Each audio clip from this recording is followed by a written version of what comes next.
이제 모두 자리에서 일어나셔서 경건한 마음으로 묵상 기도 드리심으로 대림절 첫 번째 주일 예배로 나아가시겠습니다.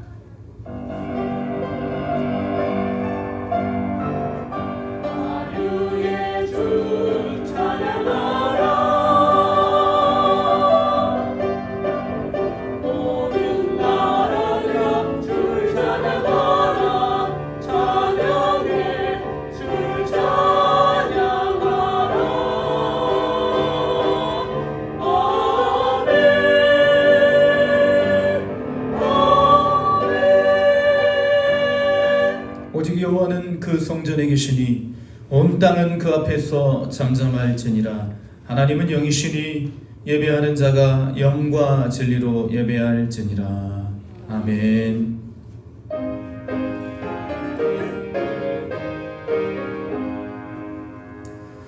만복의 근원하나니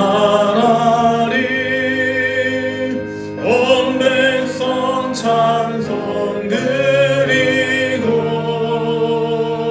저 천사여 찬송하세. 찬송 성부 성자 성령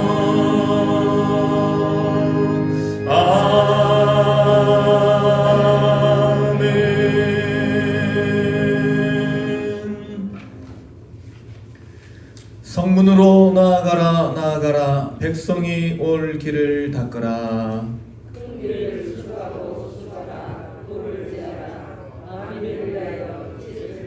여호와께서 땅끝까지 선포하시되 너희는 딸 시온에게 이르라. 보라 내 구원이 이르렀느니라.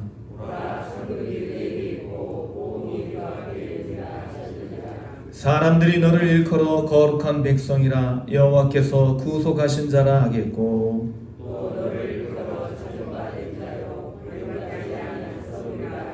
선지자 이사야의 책에 쓴 바 광야에서 외치는 자의 소리가 있어 이르되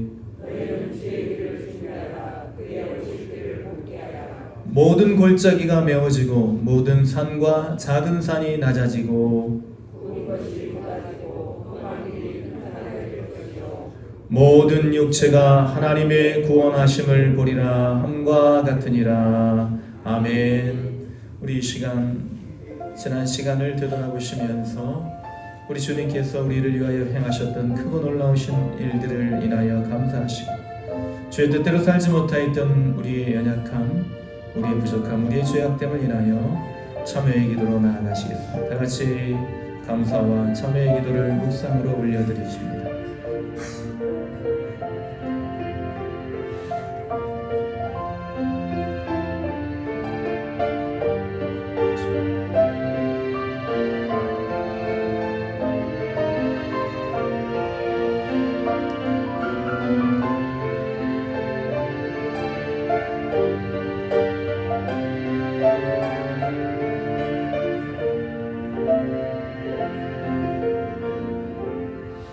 오호라 나는 곤고한 사람이로다. 이 사망의 몸에서 누가 나를 건져내랴.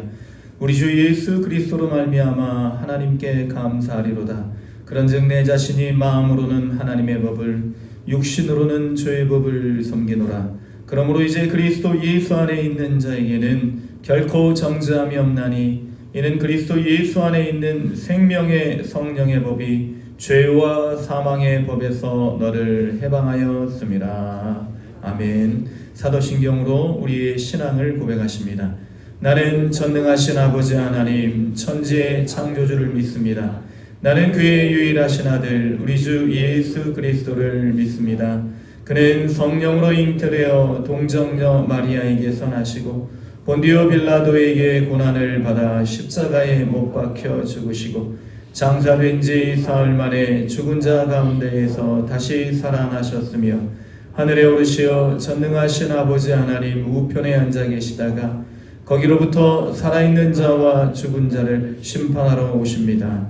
나는 성령을 믿으며 거룩한 공교회와 성도의 교제와 죄를 용서받는 것과 몸의 부활과 영생을 믿습니다. 아멘. 우리 다 같이 자리에 앉으셔서 찬송가 78장 찬양 드리겠습니다.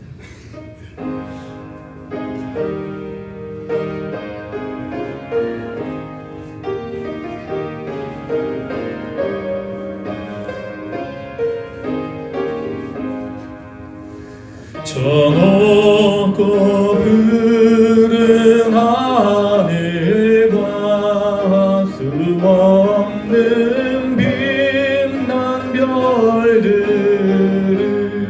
지으신 이는 창조주 그 솜씨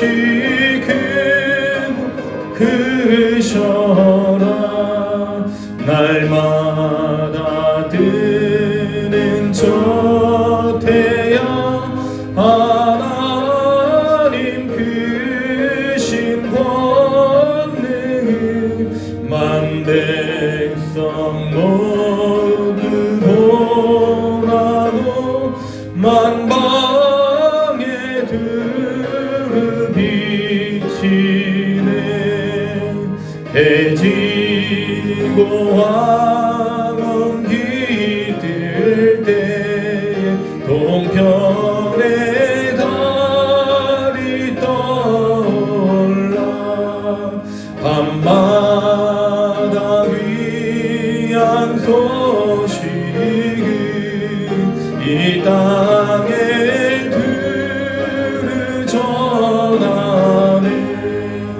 행성과 항성 노름별 저마다 제일 돌면서 창조의 기쁜 소식을 온 세상 널리 전하네. 엄숙한 침묵 속에서 별이 제길 따르며 지구를 싸고 돌 때에 들리는 소리 없어도 내 마음 귀가 열리며 그 말씀 밝히 들리네. 우리를 지어내시니 대주제 선구하나니.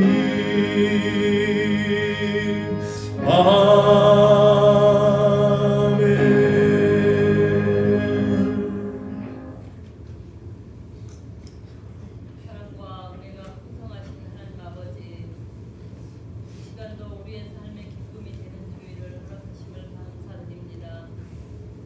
며칠 남지 않은 귀한 시간 예배드리는 데 사용하도록 인도하시니 감사하며 이 모든 것이 주님의 은혜이기에 먼저 감사합니다.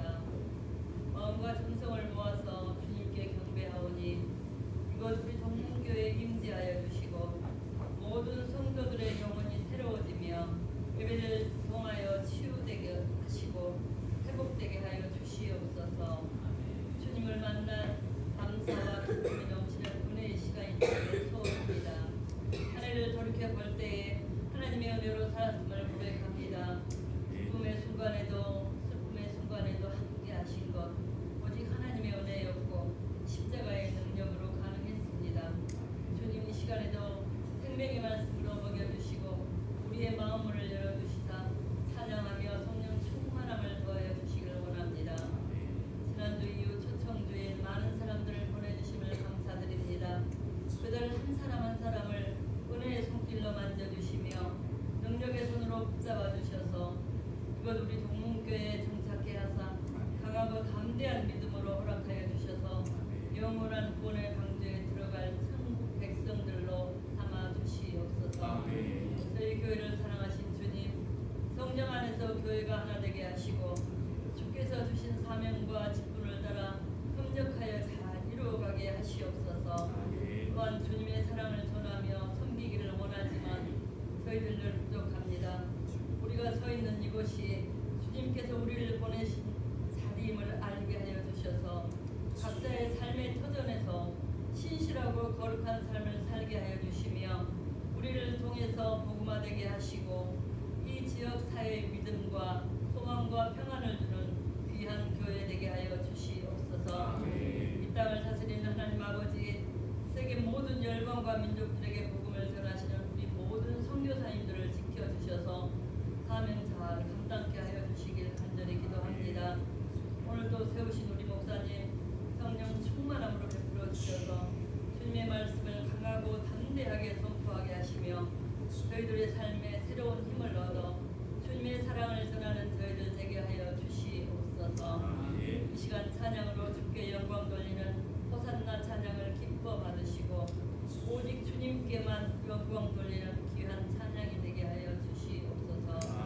감사드리며 우리 주 예수 그리스도의 이름으로 기도드립니다. 아멘.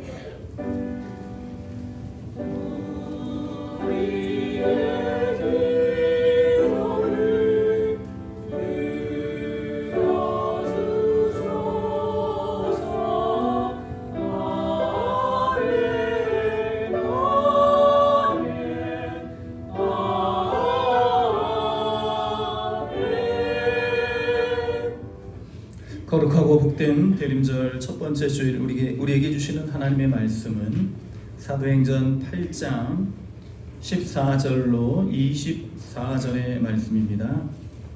제가 가진 성경 신약성경 199면 사도행전 8장 14절로 24절의 말씀을 봉독해 드리겠습니다. 예루살렘에 있는 사도들이 사마리아도 하나님의 말씀을 받았다함을 듣고 베드로와 요한을 보내매 그들이 내려가서 그들을 위하여 성령 받기를 기도하니 이는 아직 한 사람에게도 성령 내리신 일이 없고 오직 주 예수의 이름으로 세례만 받을 뿐이더라. 이에 두 사도가 그들에게 안수함에 성령을 받는지라. 시몬이 사도들의 안수로 성령 받는 것을 보고 돈을 들여 이르되 이 권능을 내게도 주어 누구든지 내가 안수하는 사람은 성령을 받게 하여 주소서 하니 베드로가 이르되 내가 하나님의 선물을 돈 주고 살 줄로 생각하였으니 내 은과 내가 함께 망할지어다. 하나님 앞에서 내 마음이 바르지 못하니 이 도에는 내가 관계도 없고 분깃될 것도 없느니라. 그러므로 너희 이 악함을 회개하고 주께 기도하라. 혹 마음에 품은 것을 사하여 주시리라. 내가 보니 너는 악독이 가득하며 불의에 매인 바 되었도다. 시몬이 대답하여 이르되 나를 위하여 주께 기도하여 말한 것이 하나도 내게 임하지 않게 하소서 하니라. 아멘.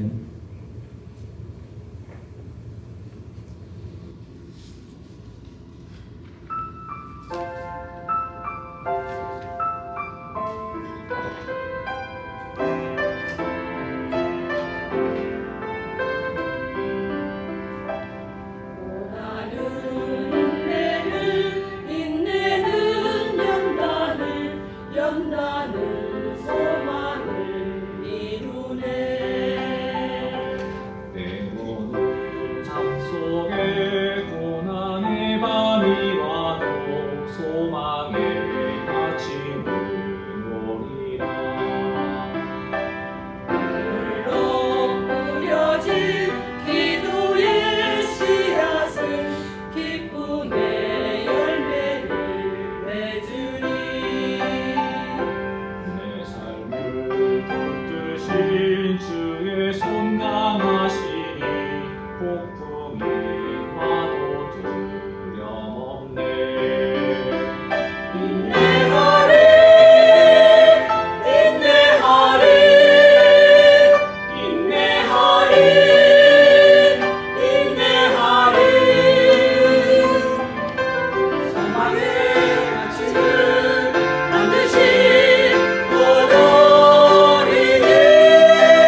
많은 소망을 이루네. 때로는 삶 속에 고난의 밤이 와도 소망의 아침은 오리라. 소망의 아침은 오리라.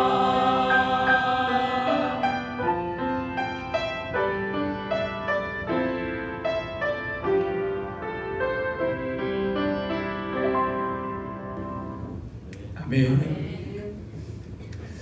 며칠 전 MBC 뉴스데스크에서 좀 우스운 일이 방영이 되었습니다. 기사가 되어서 이제 뉴스에 나왔는데, 이제 목포에서 어떤 한 사람이 아주 좋은 외제차를 이제 타고 다니다가 고장이 나서 서비스 수리센터에 맡기게 되었습니다.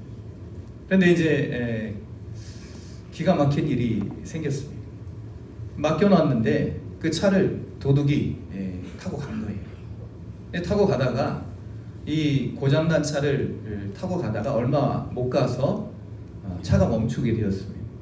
그리고 나서 이 차를 인도에, 사람 다니는 인도에다가 밀어서 주차를 해 놓은 것이죠. 그리고 나서 몇 달 며칠을 지나도 이 차가 이제 그 자리에 계속 있자 경찰들이 와서 이제 차적 조사를 하게 되었고, 주인은 이제 맡겨놨는데, 서비스 센터에 맡겨놨는데 그와 같은 일이 발생하고 보니 참 어처구니가 없다, 황당하다, 그런 어떤 인터뷰를 하는 것을 보게 되었습니다. 좋은 외제차라도 그렇게 고장이 나고 보니 이게 불행인지 다행인지 도둑을 맞지 않게 되었는데, 이 사건을 보면서 저는 우리 그리스도인들의 모습을 한번 생각을 해보았습니다. 예전에 비해서 우리 교회가 참으로 시설도 좋아지고 많은 말씀을 들을 기회도 많아지고, 우리 성도들의 수준도, 지적 수준이라든가 또 아니면 어떤 그 충성도라든가 이런 것들이 더 예전에 비해서 더 좋아지고, 성도들도 많아지고, 우리 초창기에 선교 초기에 그런 어떤 상황보다는 지금 얼마나 좋은 상황이 되었습니까?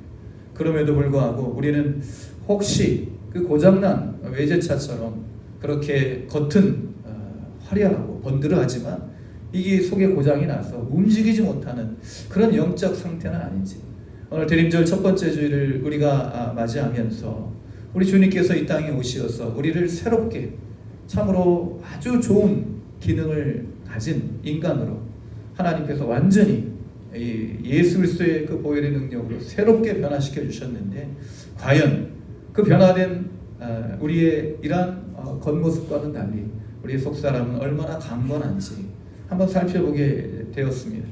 그리고 나서 우리가 이와 같이 많은 것이 좋아졌다 할지라도 우리의 속사람이 성령으로 채워져 있지 않으면 우리 예수님께서 우리를 변화시켜 주신 그 놀라우신 사랑을 우리가 보답하지 못하고 살아가는 것은 아닌지 생각을 하면서 오늘 성령 강림 사건을 우리가 살펴보면서 우리가 이 땅에 살아가는 그리스도인으로서 참으로 성능 좋은, 그리고 하나님께서 우리를 사용하실 때에 고장나 있지 않는 그런 건강한 성숙한 그리스도인으로서 살아갈 수 있는 길을 우리가 한번 살펴보고자 오늘 말씀의 본문을 준비를 해보았습니다. 사도행전에는 4번의 의미 있는 성령 강림 사건이 기록되어 있습니다. 첫 번째는 2장에 나오는 바로 유명한 마가의 다락방 오순절 성령 강림 사건, 두 번째는 오늘 내용 8장에 나오는 사마리아 성에 임한 성령 강림 사건, 그리고 세 번째는 로마 백부장 고넬료의 가정에 임한 성령 충만 사건, 그리고 마지막으로 바울이 에베소에서 12사람을 안수하였을 때 방언도 하고 예언도 하는 에베소 성령 강림 사건입니다. 그래서 이 의미 있는 성령 강림 사건은 예수님께서 제자들에게 승천하시기 전에 주셨던 말씀, 너희가 성령을 받고 권능을 받고 성령을 받으면 예루살렘과 온 유대와 사마리아와 땅끝까지 이르러 내 증인이 되리라. 그 말씀이 바로 이루어지는 장면이라 할 수가 있겠습니다. 성령 충만을 받은 사람들은 그들의 삶이 개선되는 것이 아닌 획기적인 변화가 일어났던 것을 볼 수 있습니다. 이러한 변화들을 보면서 우리가 왜 성령을 받아야 되는지, 왜 성령 충만한 삶을 살아야 되는지를 우리가 알 수 있는 것입니다. 우리의 연약함과 부족함은 오직 성령으로만 온전케 되고 충만케 되는 줄로 믿습니다. 아버지와 아들이 대학 교수인 집에 불이 났습니다. 그래서 이제 막 불이 나다가 보니까 다급하여서 속옷만 입고 뛰어나온 것이죠, 바깥으로. 그런데 이제 불이 이제 막 나서 이 주택이 막 불에 화염에 휩싸여 있습니다. 그러면서 당황한 아들이 아버지에게 말을 합니다. 아버지, 불이 났으니 소방서에 신고해야 되겠어요. 그래 아들아, 빨리 119에 신고를 하자. 이 아버지가 당황하였는지, 그런데 아들아, 소방서 번호가 어떻게 되지? 119 금방 본인이 당신이 얘기를 해놓고. 그러자 이제 아들도 당황을 했는지, 아버지 저도 갑자기 생각이 안 나네요. 114에 물어봐야 되겠어요. 114에 전화해서 물어봐야 되겠어요. 우스개로 만들어낸 이야기지만 주변에서 이러한 일들을 우리는 가끔가다 목격하곤 합니다. 저도 마찬가지죠. 똑똑한 사람인데 어이없는 실수를 저지르는 것입니다. 어떻게 저런 사기꾼한테 속아 넘어가지? 어떻게 저런 말도 안 되는 이단에 빠져서 인생을 망치고 있을까? 라고 생각을 하게 만드는 사람들이 있다는 것입니다. 그러므로 우리가 인정해야 되는 것은 인간은 겉으로 보기엔 똑똑하고 완벽해 보이지만 사실은 부족하고 결점투성이인 인간이라는 것을 알아야 합니다. 그러므로 가장 어리석은 사람은 자기 자신을 믿고 살아가는 사람이다 라고 철학자 에라스무스는 말을 했습니다. 아우구스투누스, 우리는 영어식 발음으로는 어거스틴이라고 알고 계십니다. 이런 사람을 가리켜서 어거스틴은 자신 속에 웅크린 인간이라 그렇게 얘기를 했습니다. 자신의 결점과 자신의 부족함을 인정하지 않고 자신의 어리석음을 인정하지 않고 자기 자신을 믿고 살아가는 사람, 이런 사람을 가리켜서 자기 자신 속에 웅크린 인간이라고 말을 했습니다. 파스칼은 팡생에서 이러한 사람을 가리켜서 자신과 대면하기를 두려워하는 존재로 그렇게 표현을 했습니다. 맹자는 잃어버린 개나 닭은 사람들이 부지런히 찾아다니면서 자신의 잃어버린 마음을 찾아 나서지 않는 것을 한탄하기도 했다는 것입니다. 왜 사람들은 육체보다 중요한 마음과 영혼을 찾기를 두려워하여 자신 속에 웅크려 있을까? 왜 자신을 대면하기를 두려워할까? 파스칼은 사람들이 자신과 대면할 때 자신은 죽을 수밖에 없는 비참한 존재임을 알기 때문이라고 이야기를 했습니다. 그러므로 사람들은 이러한 두려움과 절망을 떨쳐버리기 위해서 부질없는 분주함에 빠져 있다는 것입니다. 오락과 전쟁, 정쟁과 희열, 성취감, 이런 것들을 얻기 위해서 자신의 어떤 비참한 존재를 망각하기 위해서 억지로 잊어버리기 위해서 일들을 만들어내는 것입니다. 분주함에 빠져 있는 것입니다. 바쁜 일상에 몰두하면서 자신을 잊고 자신의 불행에 직면하지 않는다. 파스칼은 이야기를 하였습니다. 이렇게 자신을 잊고 일시적인 행복에 사로잡혀 사는 사람들을 비참하고 불행하게 만드는 방법은 간단하다고 파스칼은 이야기합니다. 그러니까 자신의 본분, 자신의 어떤 그런 본질을 잊어버리고 그렇게 분주하게 사는 사람들을 비참하게 만드는 방법은 그들에게서 이런 신경 쓰는 일들을 다 빼앗으면 된다는 거예요. 이런 일들을 다 빼앗고 나면 비로소 그때야 자신을 바라보게 되고 자기가 어떤 존재인지 생각하게 되고 어디서 와서 어디로 가는지를 생각하게 되기 때문이다. 인간의 마음은 얼마나 공허하고 오물로 가득 차 있는가. 이 파스칼은 위대한 인간의 그 인간성은 자신의 비참함을 아는 데 있다고 말을 했으며 가장 행복한 인간을 가리켜서 하나님을 발견하고 하나님을 섬기는 사람이라 이야기를 하였습니다. 이 세 종류의 사람 중에 가장 행복한 사람이 이러한 사람이라면 두 번째, 그저 그렇게 살아가는 사람은 하나님을 찾고 있는 사람이라고 합니다. 아직 발견하지 못한 사람, 그저 그렇게 살아가는 사람이에요.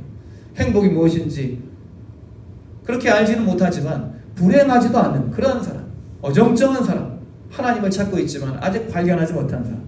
그리고 가장 불행한 사람은 하나님을 발견하지 못했을 뿐 아니라 하나님을 찾지 않고 살아가는 사람이라고 그렇게 이야기를 하였습니다. 인간은 불완전하고 부족하고 믿을 수 없는 존재라는 사실을 인정할 때 우리는 하나님과 더 가까이 할 수 있습니다. 하나님을 찾고 하나님께 우리의 삶을 맡기고 하나님을 섬길 수 있는 사람이 된다는 것입니다. 하나님께서는 어리석은 인생이 되지 않도록 예수 그리스도를 이 땅에 보내어 주시고 우리를 새롭게 변화시켜 주셨습니다. 아무리 새로운 존재가 되었다 할지라도 성령께서 우리를 이끌어 가시지 않으면 우리는 바르고 강력한 힘을 발휘할 수가 없습니다. 앞서 말씀드린 바와 같이 아무리 비싸고 좋은 차라 할지라도 그 차가 동력이 없으면, 엔진이 살아있지 않으면 움직일 수 없고 고장나 있는 것과 마찬가지인 것입니다. 무용지물인 것과 마찬가지인 것입니다. 예수를 구주로 영접하고 새로운 사람이 된 우리는 오늘 사도행전 8장에 나오는 성령의 역사가 보여주는 몇 가지 특징을 살펴보고 복된 삶을 살아가는 저와 여러분이 될 수 있기를 먼저 주님의 이름으로 축원을 드립니다. 오늘 말씀을 통해서 우리가 알 수 있는 것은 성령께서는 모든 사람에게 차별 없이 임하신다는 것입니다. 첫 번째 성령 강림 사건은 예루살렘에서 일어났습니다. 예수님께서 약속하신 것을 믿고 머물러 있으라, 약속한 성령을 기다리라 라고 그렇게 그 말씀 붙잡고 당장에 서들어와서 누군가 문을 열고 들어와서 로마 병정이 아니면 유대 제사장의 하수인들이 자기들을 잡아갈 수 있는 그런 급박한 상황 속에서도 예수님의 말씀을 믿고 머물러 있는 거예요. 모여 있는 거예요. 흩어지지 않고 있는 것입니다. 그러할 때 그곳에서 기도하며 성령이 임하셨습니다. 두 번째 사마리아 성에 임한 성령 강림 사건은 오히려 스데반의 순교로 인하여 사도들이 흩어졌을 때 이 120명의 문도들 그리고 예루살렘 교회가 흩어졌을 때 일어나게 되었습니다. 스데반의 순교는 박해자들에게는 훌륭한 위협의 수단이 되었습니다. 알지? 너희들도 이와 같이 잘못하면 감옥에 갈 수 있어. 너희들도 잘못하면 죽을 수도 있어. 이런 신호를 보낸 것입니다. 그래서 사람들이 위축되어 있을 수도 있었습니다. 그러나 이런 적대자들의 생각은 완전히 허망한 것이 되었습니다. 하나님께서는 이런 위기를 사용하셔서 이런 고난과 어려운 상황을 활용하셔서 오히려 사마리아 성의 성령 강림 사건을 일으키시는 그러한 단초가 되게 하셨다는 것입니다. 오늘 이런 우리의 상황을 볼 때 예루살렘에서는 모여 있을 때 기도하면서 그곳에서 성령이 임하셨다면 하나님께서는 스데반의 순교로 흩어진 사람들을 통해서 이런 성령 강림 사건을 사마리아 성에 일으키시는 것을 볼 수 있습니다. 성령의 역사는 어떤 틀에 박힌 상황에서만 일어나는 것이 아니고 성령께서는 그분의 자유의지에 따라서 이곳에도 임하시고 저곳에도 임하신다는 것을 우리가 볼 수 있습니다. 우리는 어떤 특별한 상황, 예를 들면 부흥회 같은 또는 특별한 사람, 성직자와 같은 사람들을 통해서만 성령이 소위 제공되어진다는 것을 그렇게 생각할 수 있지만 그러나 그것은 착각이라는 것입니다. 성령께서는 어느 때 어느 상황에서든지 자유롭게 임하시는 줄로 믿습니다. 우리가 성령을 찾고 원하기만 하면 성령은 우리 안에 임하신다는 것입니다. 사마리아는 유대인들이 멸시하는 곳이었습니다. 유대인들이 예루살렘에서 갈릴리를 갈 때에 이 중간에 있는 사마리아를 거치지 않기 위해서 동쪽으로 돌아가거나 서쪽으로 돌아가는 그런 곳이었습니다.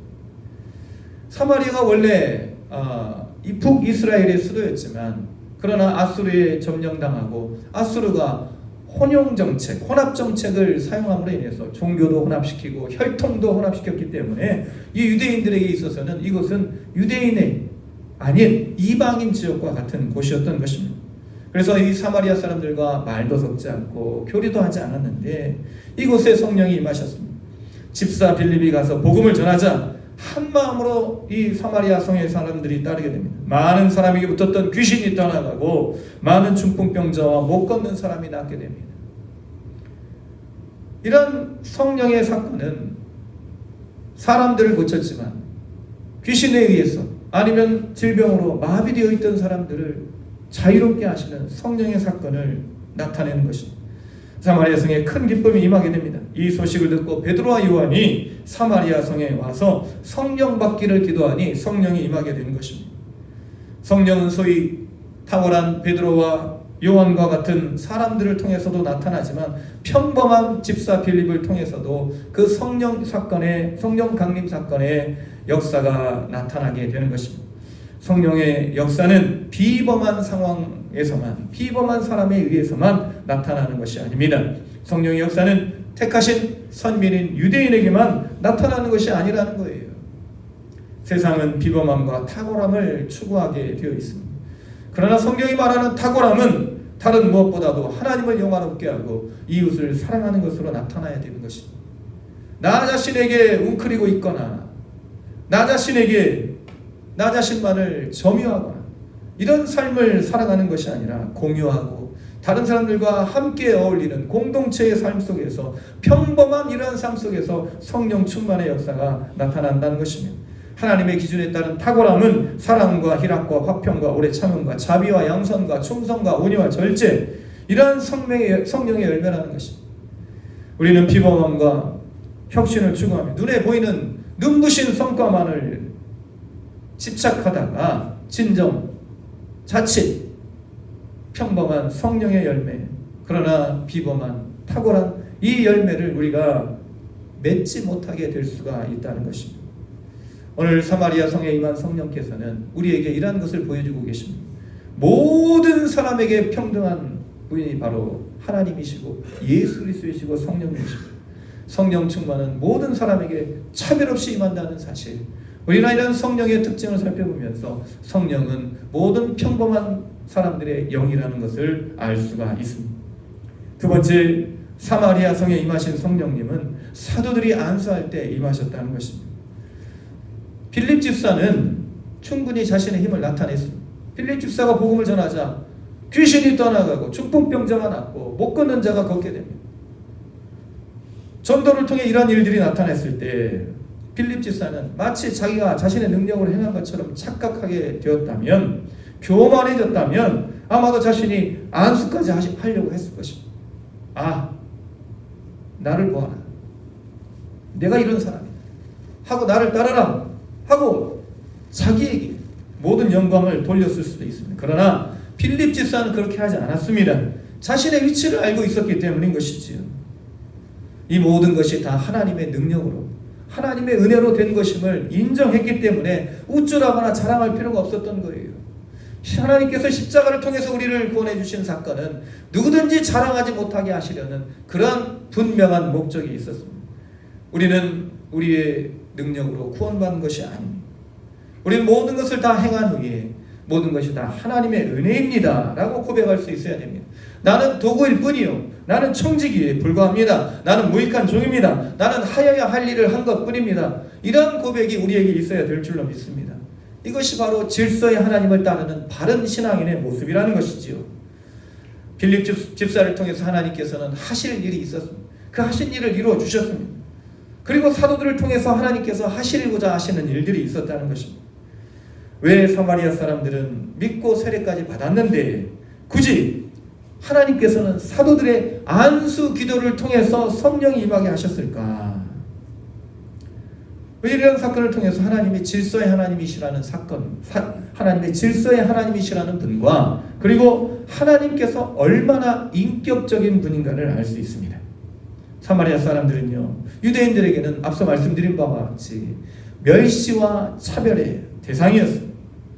그리스도인이 되어서 그렇게 이제는 복음을 영접하고 똑같은 하나님의 자녀가 되었지만, 그러나 아직은 사람들에게 있어서는 이 사마리아 사람들은요, 성령 충만을 받지 못하는 그런 사람들이, 특별히 믿음이 있는 사람들 중에서도 미성숙한 사람들은 사마리아 사람들에게 성령이 임하다니, 이런 일들로 인해서 자신들이 의아해하거나 시험에 빠질 수가 있다는 말이지요.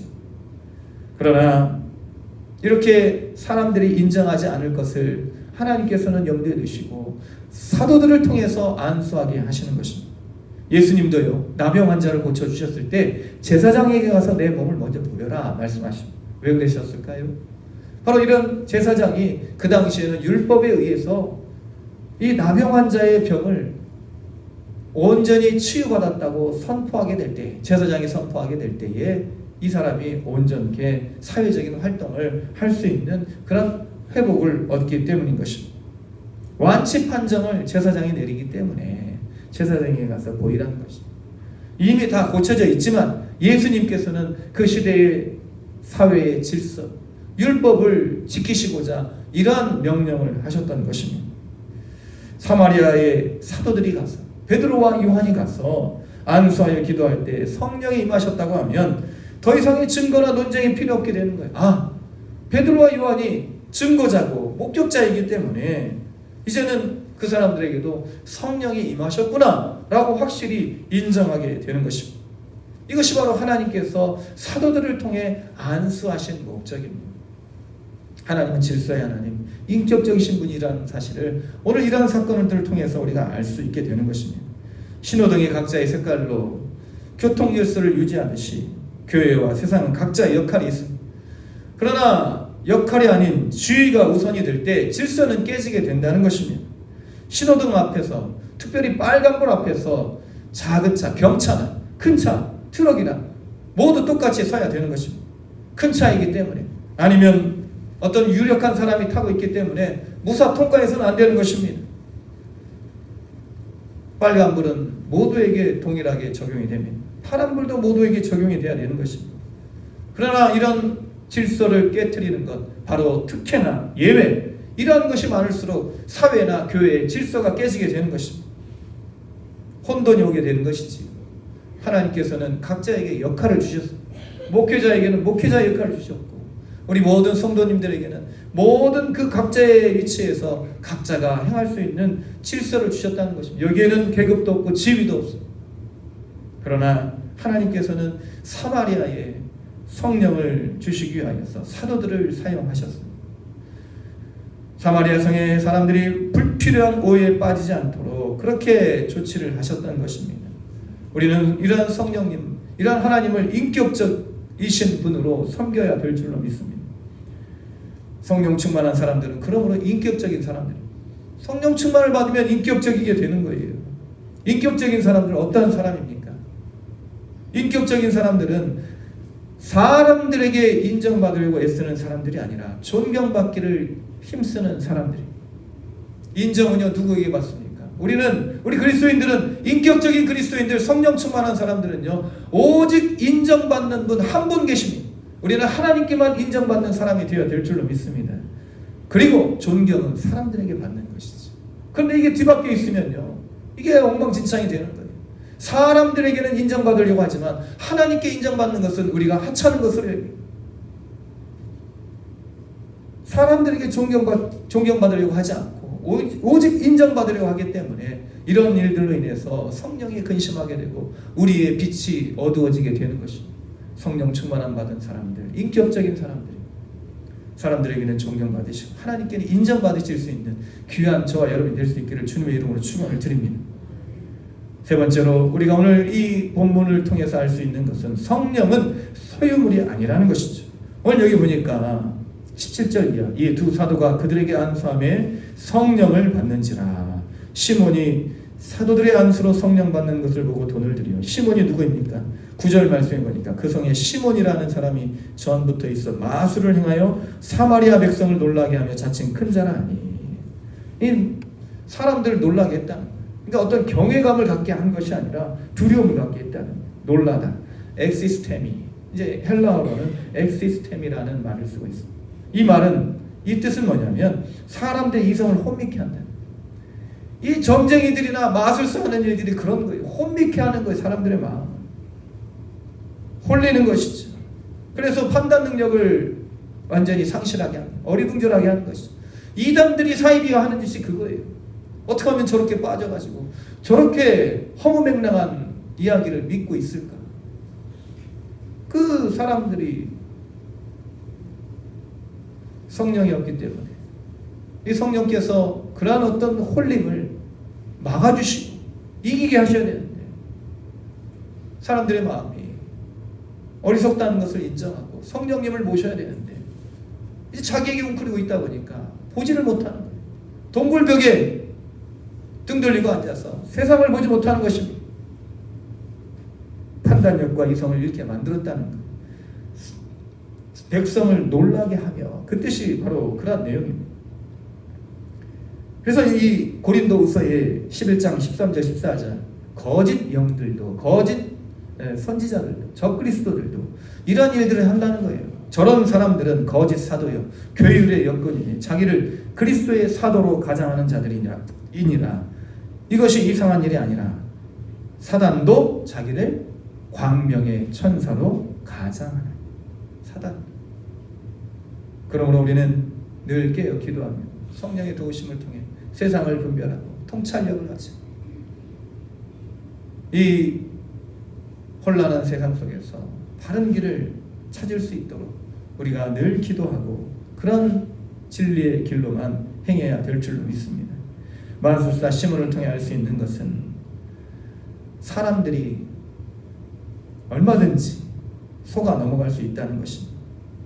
우리는 특별함이나 신비한 것만을 너무 추구할 때 사탄은 평범함을 시시하게 여기게 하고 인격적인 신앙을 저급한 것으로 여기게 만든다는 것입니다. 특별함이나 신비함만을 추구하게 됩니다. 늘 우리가 예배의 자리에 앉아서 예배드리는 것, 이것이야말로 하나님이 가장 기뻐하십니다. 물론 하나님께서 특별한 순간에 특별한 방법으로 우리를 만나주실 수 있지만 우리가 습관적으로 예배를 드리고 습관적으로 말씀을 읽고 습관적으로 기도하는 이것이야말로 탁월함과 비범함이라는 것입니다. 성령의 사람 빌립은 오히려 겸손하게 사도들에게 기도를 요청하여서 성령을 받게 하였지만 마술사 시몬은 사람들에게 두려움이 되어 자칭 오늘 말씀 이전 말씀을 보니까 자칭 큰 자, 나는 큰 자다 라고 그렇게 생각을 하게 하고 사람들에게 그렇게 인정받기를 원하였습니다. 이것이 바로 성령의 사람과 사탄의 종의 차이점인 것입니다. 은혜를 은혜로 알고 자기의 주어진 위치와 본분을 알고 질서의 하나님을 따라가고 인격적으로 하나님을 섬기는 것, 이것이 바로 성령의 사람의 모습이라면 사탄의 종은 자기를 큰 자로 여기는 거예요. 많은 사람들을 가만이설로 자신이 가지고 있는 뭔가 이상한 능력으로 그들을 홀리는 것입니다. 그러나 이 마술사 시몬은 사람들이 성령 받는 것을 보면서 자신의 이 가지고 있는 이 기술이 한없이 초라한 것임을 깨닫게 됩니다. 그리고 사도들에게 부탁을 합니다. 내가 돈을 줄 테니, 내가 이 은을 얼마든지 줄 테니 그 성령의 능력을 나에게도 좀 주시오. 성령을 돈으로 살려고 하는 것이죠. 사랑하는 성도 여러분, 우리는 구원을 돈으로 살 수 없습니다. 천국을 돈으로 살 수 없습니다. 성령을 돈으로 살 수 없습니다. 오직 은혜로만 우리가 이 모든 것을 누릴 수 있게 되는 줄로 믿습니다.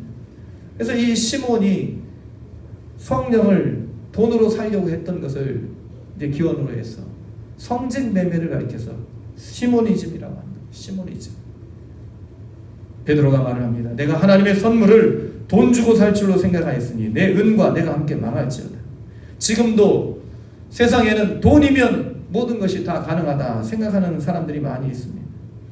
세상의 일들은 돈으로 해결할 수 있는 일들이 제법 많이 있겠지만 영혼의 문제는 돈으로 해결할 수 없습니다. 영혼의 문제는 사람의 능력으로 해결할 수 없는 것입니다. 마술사 시몬은 베드로의 꾸중을 듣고 책망을 듣고 두려워했습니다. 오히려 자기가 두려워하는 거예요.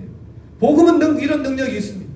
복음은 악한 것을 이기는 능력이 있습니다. 모든 세상에 잘못된 것들을 다스리는 힘이 있는 것입니다. 사술이나 유술은 복음 앞에서 꼼짝 못하게 되는 것입니다. 우리는 이러한 복음의 능력을 힘입어서 우리의 영혼이 육신의 질병은요, 우리 예수님께서 이 육신의 질병보다도 더 심각하게 생각한 것이 바로 영혼의 질병 아니겠습니까? 이 영혼의 질병으로 인해서 우리 영이 마비되지 않도록 성령의 활력을 우리 가운데 불어넣어야 될 줄로 믿습니다. 늘 예수 그리스도의 복음과 성령의 능력을 의지해야 된다는 말씀입니다. 성령은요, 소유물이 아닙니다.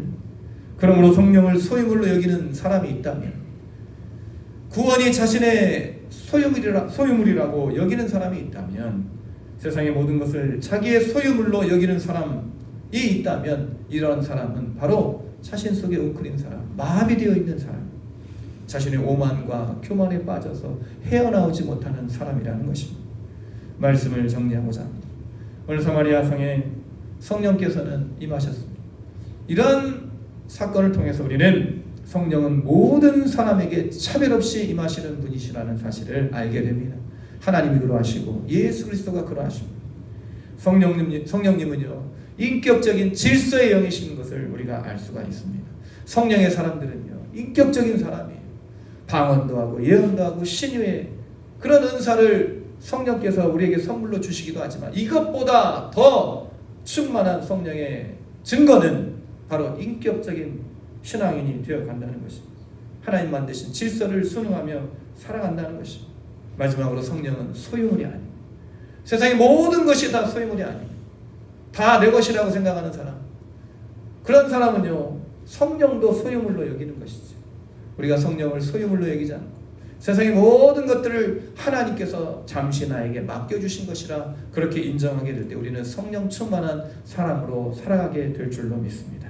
오늘 사마리아 성에 임하신 성령님, 우리에게도 임하셔서 우리 주님께서 우리를 참으로 고귀한 존재로 바꿔주셨는데, 이러한 고귀한 존재로서의 삶을 살아갈 수 있는 힘과 능력, 성령을 통해서 소유하시고 받아 누리시고 그러한 일들을 세상 가운데 행하시는 참으로 인격적이고 성숙한 성령의 사람들 되시기를 주님의 이름으로 축원을 드립니다. 기도하시겠습니다. 거룩하신 하나님 아버지, 사마리아 성 모든 사람이 멸시하고 차별하였던 그곳에 성령께서 임하심으로 오늘 우리에게도 그와 같은 성령이 임하게 된 줄로 믿습니다. 성령은 예수 그리스도를 주라 부르게 하고 모시게 하는, 인정하게 하는, 영접하게 하는 영인 줄로 믿사오니 성령을 통하여 예수 그리스도를 부지런히 나타내고 모든 영광 하나님께 돌리는 성숙한 인격적인 성령의 사람으로 살아갈 수 있도록 은총 베풀어 주시옵소서. 우리의 구원이시며 우리의 힘이시며 능력이 되시는 예수 그리스도의 이름으로 기도드립니다. 아멘. 찬송가 185장 찬양 드리겠습니다.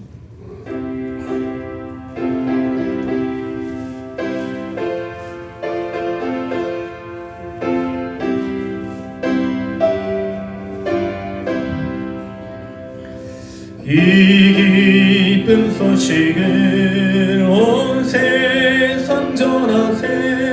큰 환난 고통을 당하는 자에게 주 믿는 성도들 다 전할 소식은 성령이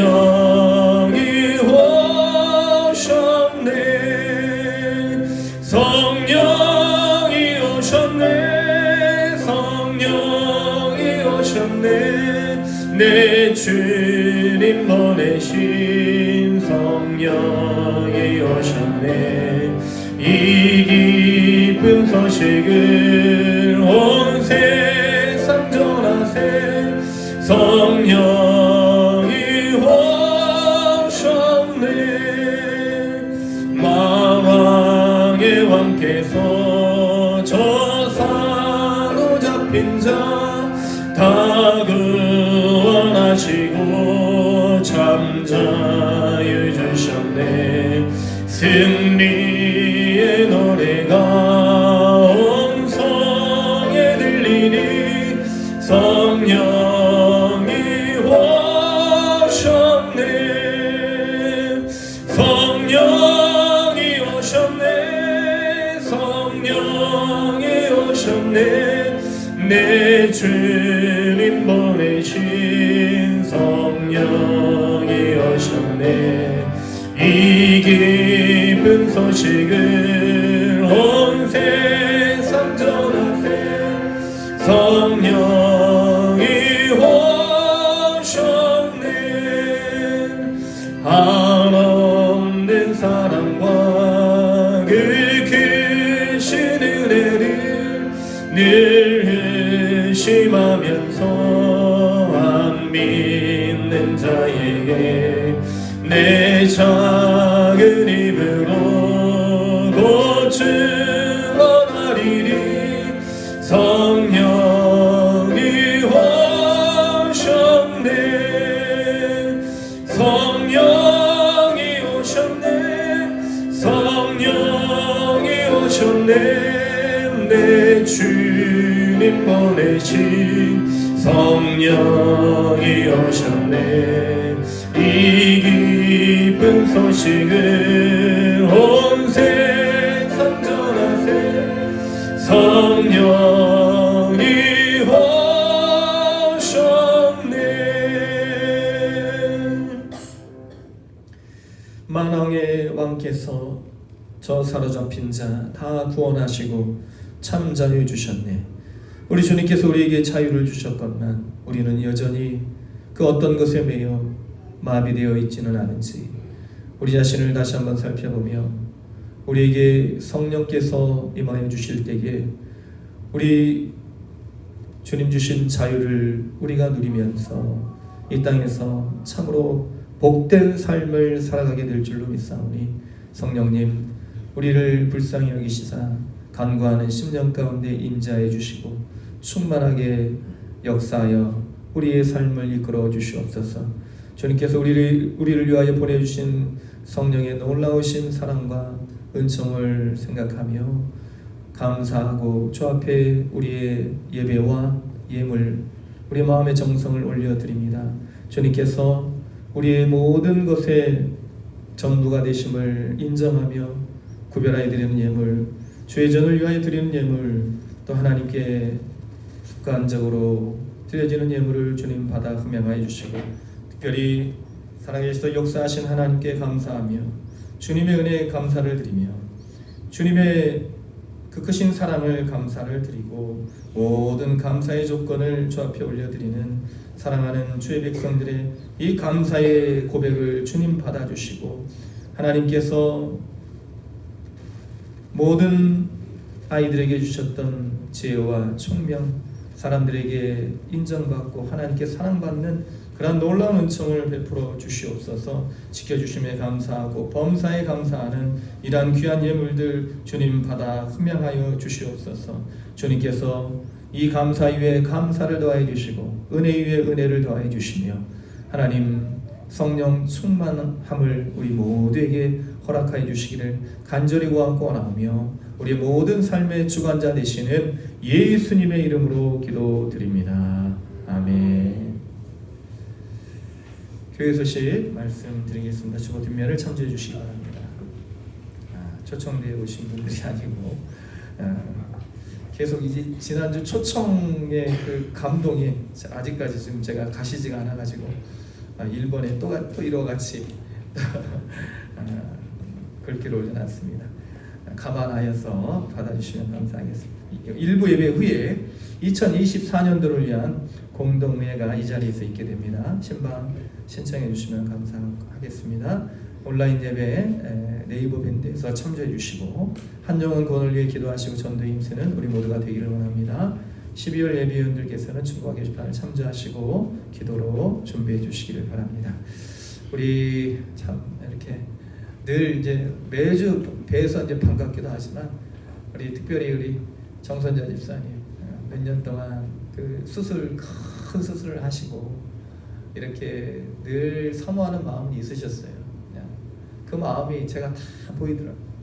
그래서 오늘 이렇게 또 이렇게 오셨는데 감사합니다. 우리 환영합니다. 우리 빨리 건강 되찾으시기 바랍니다. 먼저 일어나시면 이렇게 얼굴을 뵈니까 그 야곱이 에서에게 했던 말 있죠? 하나님의 얼굴을 뵙는 것 같습니다.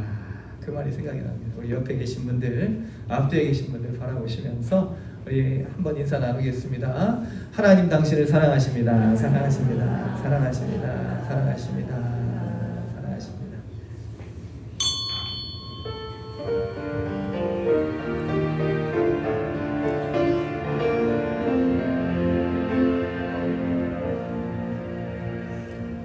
하늘에 계신 아버지 이름 거룩하사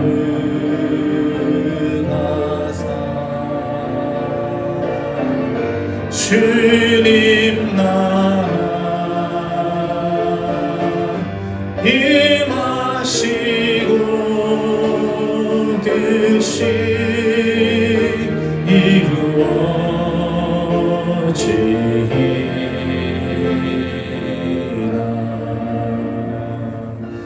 일용할 양식 주시고 우리들의 큰 죄 다 용서하시고 또 시험에 들게 마시고 악에서 구원하소서. 대개 주의 나라 주의 권세 주의 영광 영원히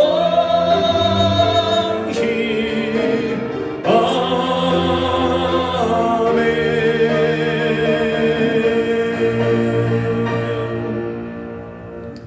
이제는 우리 주 예수 그리스도의 크신 은혜와 하나님 아버지의 극진하신 사랑하심과 성령님의 감동 감화 충만 교통함의 역사가 주 예수 그리스도의 다시 오심을 대망하며 대림절 첫 번째 주일에 우리 주님께서 우리를 구원하여 주시고 새롭게 하여 주심에 그 기쁘신 뜻과 의미를 생각하고 성령님의 도우심을 통하여 세상을 변화시키고 세상에 하나님의 나라를 선포하기를 다짐하며 이 귀한 예배를 통하여 하나님께 영광을 올려드린 여기 문시에 사는 모든 백성들 그 믿음의 결단과 이 땅에서의 발걸음 위에 우리 사랑하는 모든 환우들 위에 지구촌 곳곳에서 눈물 흘리고 애통하며 아파하는 모든 백성들 위에 지금부터 영원토록 함께 계시기를